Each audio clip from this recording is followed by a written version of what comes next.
Assalamualaikum warahmatullahi wabarakatuh. Perkenalkan, nama saya Nanda Julani dengan nomor induk mahasiswa 20 200 30 30 10 dari Prodi Keperawatan Fakultas Ilmu Kesehatan Universitas Esa Unggul.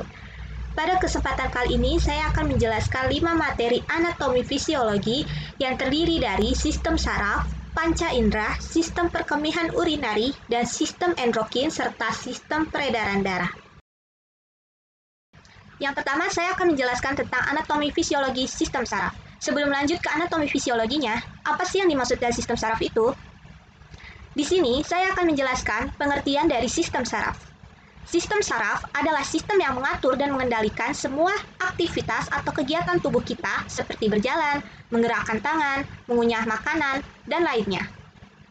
Sistem saraf sendiri tersusun dari jutaan serabut sel saraf atau neuron yang berkumpul membentuk suatu berkas atau vaskulum. Nah, neuron ini merupakan komponen utama dalam sistem saraf. Lalu, apa saja fungsi dari sistem saraf? Sistem saraf berfungsi sebagai sistem koordinasi yang mempunyai 3 fungsi utama, yaitu 1. Sebagai pengatur atau pengendali kerja organ tubuh. Yang kedua, sebagai pusat pengendali tanggapan. Ketiga, alat komunikasi dengan dunia luar. Sistem saraf terdiri atas 3 bagian jika dibagi berdasarkan cara kerjanya, yang terdiri dari yang pertama, ada sistem saraf pusat, yang terdiri dari otak dan sumsum tulang belakang. Yang kedua, sistem saraf perifer atau tepi, yang terdiri dari 12 saraf serabut, otak atau saraf karnial, dan 31 pasang saraf sumsum tulang belakang atau saraf spinal. Yang ketiga, ada sistem saraf autonom atau saraf tak sadar yang terdiri dari susunan saraf simpatik dan susunan saraf parasimpatik. Selanjutnya, kita akan membahas secara terperinci dari anatomi fisiologi sistem saraf. Yang pertama, ada anatomi fisiologi otak. 1. Otak besar atau yang disebut dengan cerebellum. Berfungsi untuk pengaturan semua aktivitas mental yang berkaitan dengan kepandaian atau inteligensi serta kesadaran dan pertimbangan. Otak besar terletak di bagian depan otak. Terdiri atas bagian belakang itu oksipital untuk pusat penglihatan. Lalu bagian samping itu temporal untuk pusat pendengaran. Lalu bagian tengah itu ada parietal untuk pusat pengatur kulit dan otot. Lalu dia juga bisa merangsang sentuhan, tekanan, dan juga panas. Lalu yang kedua itu ada otak kecil atau cerebellum. Dia fungsinya untuk mengendalikan dan mengkoordinasikan gerakan-gerakan otot tubuh serta menyeimbangkan tubuh. Nah, letak otak kecil ini terdapat tepat di atas batang otak. Lalu yang ketiga ada otak tengah atau mesencephalon. Terletak di depan otak kecil dan jembatan farol atau untuk menghubungkan otak kecil bagian kiri dan juga kanan. Juga menghubungkan otak besar dan sumsum tulang belakang di depan otak tengah atau diencephalon. Lalu ada talamus, pusat pengatur sensoris, ada hipotalamus, pusat pengatur suhu, mengatur selera makan, keseimbangan cairan tubuh. Bagian atas itu ada lobus opticus, pusat refleksi mata. Selanjutnya, kita akan membahas tentang anatomi fisiologi dari sumsum tulang belakang. Sumsum tulang belakang atau medulla spinalis berfungsi sebagai 1. Penghubung impuls menuju ke otak. Yang kedua, memungkinkan jalan terpendek pada gerak refleks. Yang ketiga itu di bagian dalamnya ada akar dorsal yang mengandung neuron sensori. Lalu ada akar ventral yang mengandung neuron motorik. Lalu di bagian putihnya itu terdapat serabut saraf asosiasi. Selanjutnya kita bahas tentang anatomi fisiologi dari sistem saraf perifer. Dan sistem saraf perifer ini dibagi menjadi 2, yaitu ada 12 pasang saraf serabut otak, saraf kranial, yang terdiri dari 3 pasang saraf sensori, 5 pasang saraf motori, dan 4 pasang saraf gabungan. Lalu ada 31 pasang saraf sumsum tulang belakang atau saraf spinal, yang terdiri dari 8 pasang yang ada di saraf leher atau cervical, lalu 12 pasang ada di saraf punggung atau torakal, 5 pasang ada di saraf pinggang atau lumbal, dan 5 pasang ada di saraf pinggul atau sakral, dan 1 pasang ada di saraf ekor atau koksik. koksigial. Selanjutnya ada anatomi fisiologi sistem saraf autonom. Ini yang terakhir. Nah, yang pertama itu ada sistem saraf simpatis. Apa sih sistem saraf simpatis? Nah, sistem saraf simpatis ini mempersarafi jantung untuk kecepatan denyut dan kekuatan kontraksi pada jantung. Lalu ada arteri dan vena besar dan juga kecil yang untuk konstriksi otot polos untuk saluran. Lalu ada saluran cerna dan juga untuk merangsang kelenjar keringat. Selanjutnya ada sistem saraf simpatis. Sistem saraf simpatis ini kan dia terdiri dari 25 pasang simpul saraf, terletak di sebelah kiri dan kanan tulang belakang, berpangkal pada medula spinalis di daerah leher dan di daerah pinggang, sehingga disebut juga dengan saraf torakolumbar. Atau lalu praganglionnya itu pendek, praganglion atau urat sarafnya itu terdapat pada pangkal ganglion. Nah, postganglion atau urat sarafnya berada pada ujung ganglion. Lalu yang kedua itu ada sistem saraf parasimpatis yang dapat mempersarafinya itu dia dapat mempersarafi jantung, memperlambat kecepatan denyut dan juga ada sel cerna untuk meningkatkan motilitas serta sel nafas untuk kontriksi jalan nafas. Lalu sistem saraf parasimpatis ini urat praganglionnya panjang karena menempel pada organ yang dibantu. Lalu berpangkal pada medula oblongata, kerjanya berlawanan. Dan terbagi menjadi dua bagian, ada saraf otonom kranial atau saraf kranial 3, 7, 9, dan juga 10, dan saraf otonom sakral. Berikutnya anatomi fisiologi panca indera. Apa sih yang dimaksud dengan panca indera? Panca indera adalah alat-alat tubuh yang mempunyai fungsi untuk mengetahui keadaan luar, yang terdiri dari 5 indera, yakni ada indera penglihatan yaitu mata, indera pendengaran yaitu telinga, indera pembau atau pencium yaitu hidung, lalu ada indera pengecap atau lidah, dan indera peraba yaitu kulit. Yang pertama saya akan menjelaskan terlebih dahulu tentang anatomi fisiologi indera penglihatan atau mata. Sebelum kita mengetahui tentang fisiologi mata, saya akan membahas sedikit tentang anatomi mata. Mata secara garis besar terdiri dari 3 lapisan dari luar ke dalam. Pertama, ada lapisan tunica fibrosa yang terdiri dari kornea dan juga sklera. Lapisan kedua ada tunica vasculosa yang terdiri dari koroid yang kaya akan pembuluh darah. Lapisan ketiga atau lapisan terdalam adalah tunica nervosa yang terdiri dari retina yang sangat penting untuk proses melihat. Selain ketiga lapisan tersebut, terdapat juga corpus ciliaris, lensa iris, bilik mata depan, discus opticus, corpus vitreus, dan juga fovea.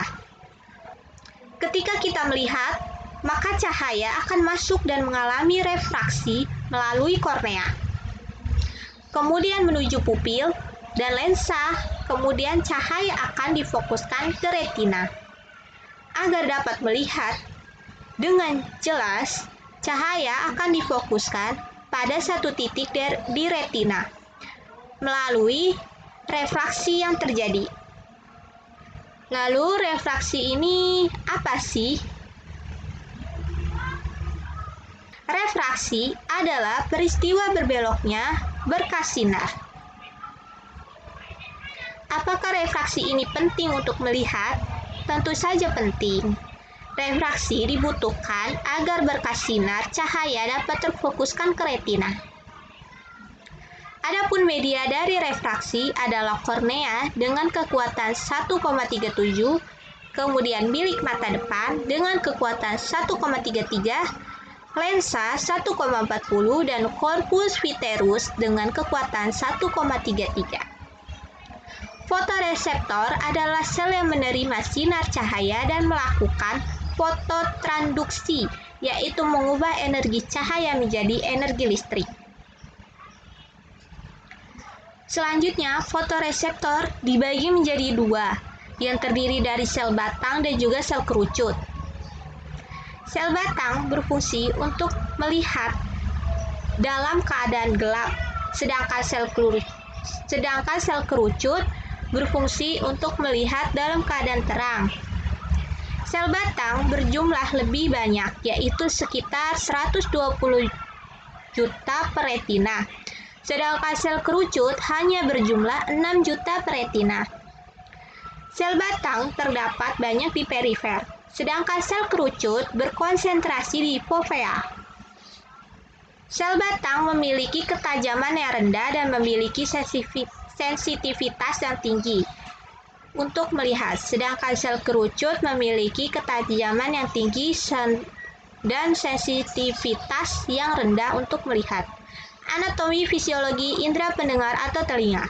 Telinga ialah indera pendengaran yang menerima sebuah rangsangan berupa suara atau fonoreseptor yang berfungsi sebagai alat keseimbangan.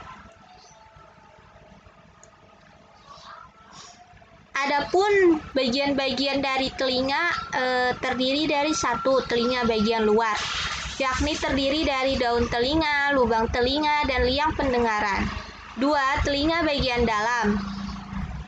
2. Telinga bagian tengah, yakni terdiri dari gendang telinga, 3 tulang pendengar yaitu martil, landasan, dan sanggurdi, dan juga saluran eustachius.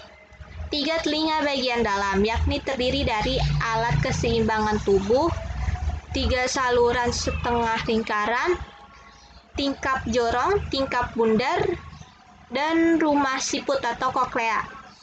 Lalu fungsi bagian indera pendengar. 1. Daun telinga.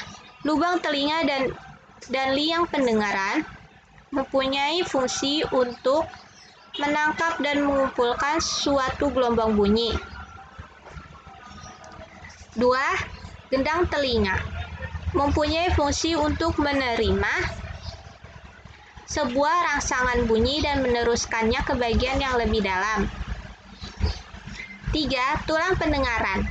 Tulang martil, landasan, dan sanggurdi mempunyai fungsi untuk memperkuat sebuah getaran dan meneruskannya ke koklea atau rumah siput. Yang keempat ada tingkap jorong, tingkap bundar, 3 saluran setengah lingkaran, dan koklea atau rumah siput mempunyai fungsi untuk mengubah impuls dan diteruskan ke otak. Pada 3 saluran setengah lingkaran juga mempunyai fungsi untuk menjaga keseimbangan tubuh. Yang kelima ada saluran eustachius. Fungsinya untuk menghubungkan suatu rongga mulut dengan telinga bagian luar. Berikutnya anatomi fisiologi indera pembau atau hidung. Hidung ialah indera yang kita gunakan untuk mengenali suatu lingkungan sekitar atau sesuatu dari aroma yang dihasilkan. Serabut-serabut pada saraf penciuman terdapat pada bagian atas laput lendir hidung. Serabut-serabut olfaktori ini mempunyai fungsi untuk mendeteksi rangsangan zat kimia dalam bentuk gas di udara atau kemoreseptor. Bagian-bagian hidung yaitu sebagai berikut. 1. Lubang hidung mempunyai fungsi untuk keluar masuknya sebuah udara. 2. Ada rambut hidung mempunyai fungsi untuk menyaring sebuah udara yang masuk ketika bernafas.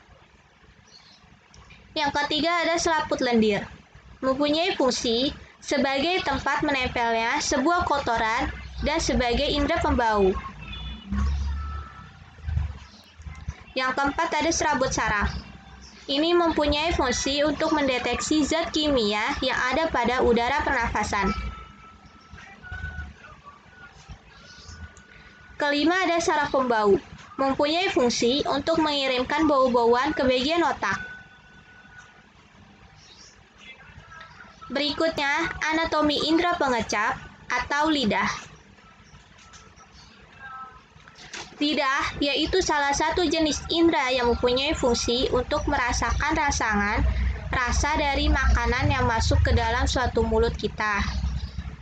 Lidah bisa merespon berbagai jenis dan berbagai macam rasa seperti rasa manis, rasa pahit, rasa asam, dan juga rasa asin.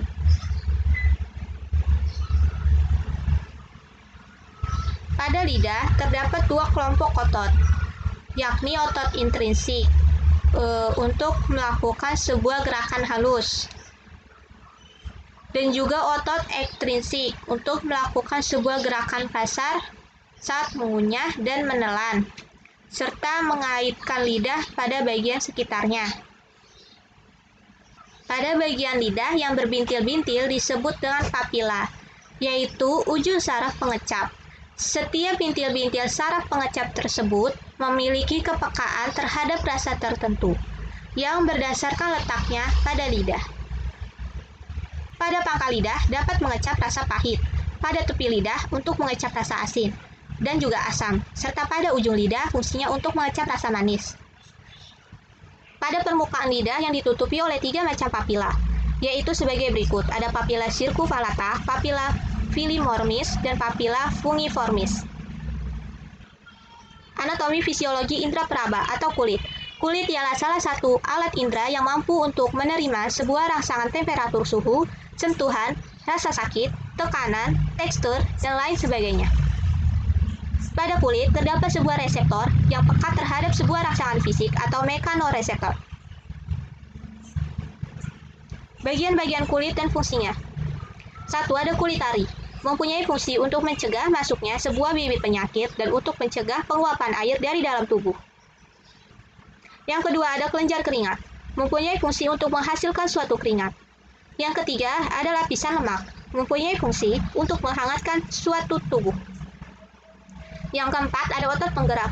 Yang keempat, ada otot penggerak rambut, mempunyai fungsi untuk mengatur sebuah gerakan rambut. Kelima, ada pembuluh darah, mempunyai fungsi untuk mengalirkan darah ke seluruh tubuh.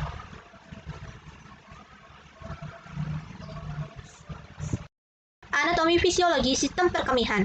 Sistem urinari adalah sistem organ yang memproduksi, menyimpan, dan mengalirkan urin.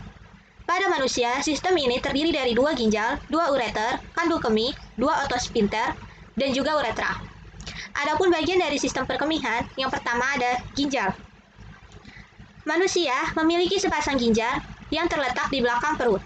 Ginjal kanan biasanya terletak sedikit di bawah ginjal kiri untuk memberi tempat untuk hati. Di bagian atas atau superior, terdapat kelenjar adrenal, juga disebut kelenjar suprarenal. Ginjal bersifat retroperitoneal, yang berarti terletak di belakang peritoneum yang melapisi rongga abdomen. Kedua ginjal dibungkus oleh 2 lapisan lemak, lemak perirenal dan juga lemak pararenal. Yang kedua ada ureter, terdiri dari 2 pipa yang masing-masing bersambung dari ginjal ke kandung kemih. Lapisan dinding ureter terdiri dari lapisan luar atau jaringan ikat atau fibrosa, lapisan tengah atau otot polos. Lapisan dinding ureter terjadi gerakan peristaltik tiap 5 menit sekali yang mendorong urin melalui ureter. Yang ketiga ada vesika urinaria. Vesika urinaria merupakan sebuah kantung dengan otot yang mulus dan berfungsi sebagai penampung air seni yang berubah-ubah jumlahnya, karena kandung kemih dapat mengembang dan mengempis. Proses miksi atau miksi distensi kandung kemih kurang lebih 250 cc. Dia melalui refleks kontraksi dinding kandung kemih. Lalu selanjutnya dia akan relaksasi sphincter interus dan relaksasi sphincter exterus. Lalu pengosongan kandung kemih. Kontraksi kandung kemih dan relaksasi sphincter dihantarkan melalui serabut saraf simpatis. Persarafan vesika urinaria diatur dengan torakolumbal dan kranial dari sistem saraf otonom. Yang keempat ada uretra. Uretra merupakan saluran yang berjalan dari leher ke lubang luar atau meatus uretra. Dilapisi dengan membran mukosa. Panjang untuk uretra laki-laki itu 15-20 cm, sementara wanita 3-4 cm. Anatomi fisiologi sistem endokrin. Apa itu sistem endokrin?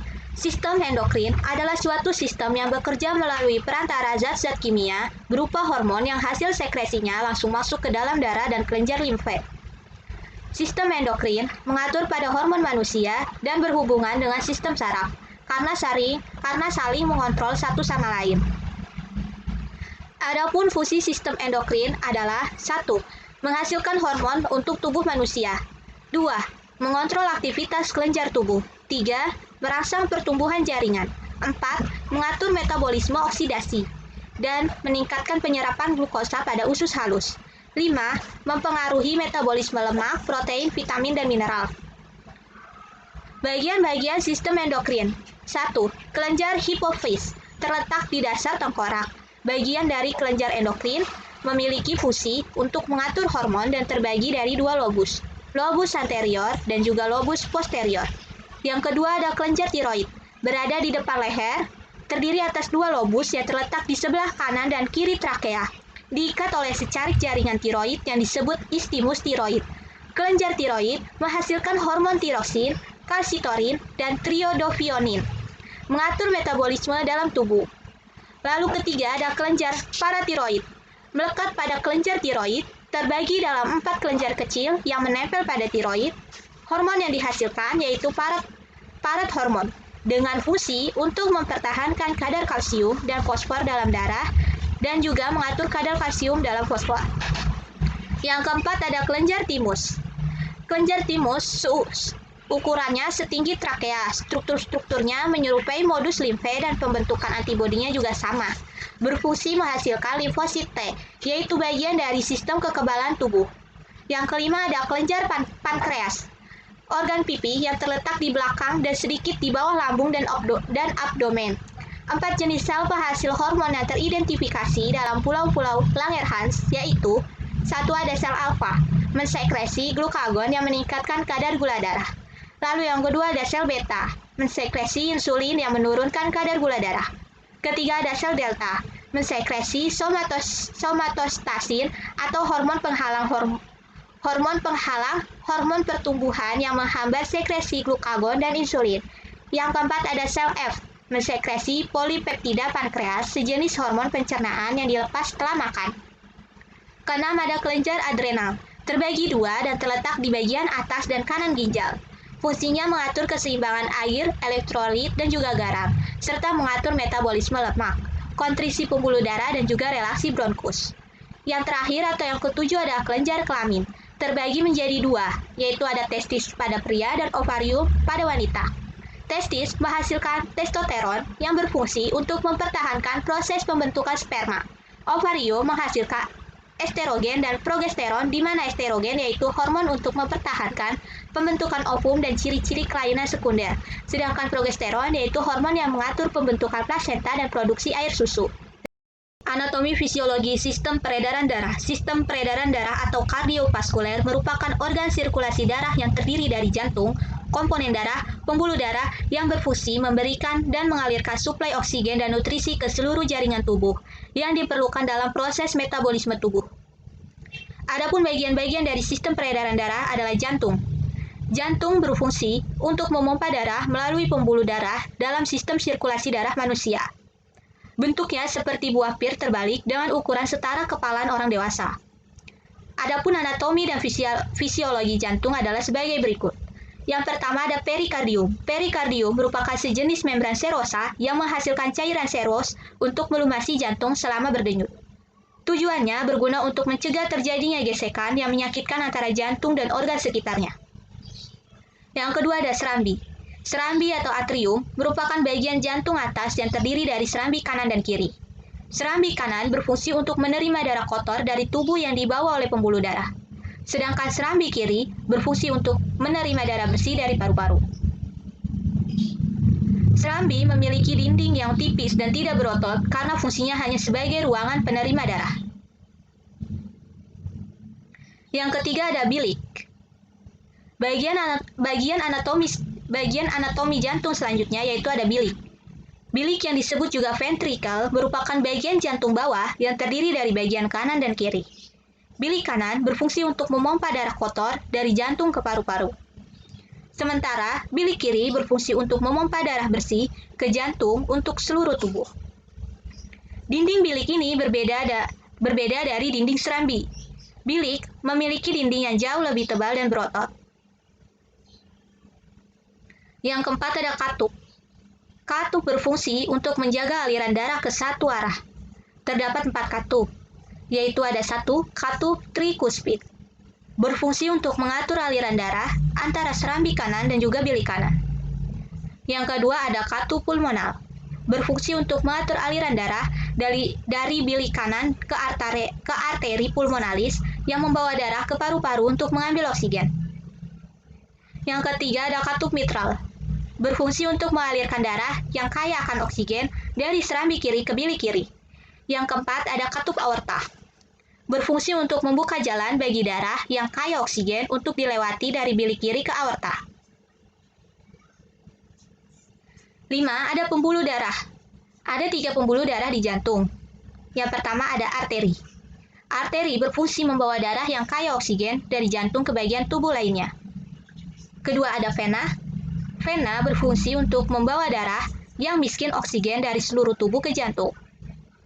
Ketiga ada kapiler. Kapiler berfungsi untuk menghubungkan arteri terkecil dan vena terkecil. Lalu bagaimana cara kerja jantung? Kerja jantung memompa dan memasok darah tidaklah sederhana. Atrium kanan menerima darah dari seluruh tubuh melalui vena cava yang kemudian dialirkan ke ventrikel kanan. Darah dari ventrikel kanan dipompa keluar jantung menuju ke paru-paru untuk pertukaran karbon dioksida dengan oksigen. Darah yang sudah dipenuhi oksigen kemudian dipompakan masuk ke atrium kiri, lalu ke ventrikel kiri, dan selanjutnya dialirkan ke seluruh tubuh melalui aorta.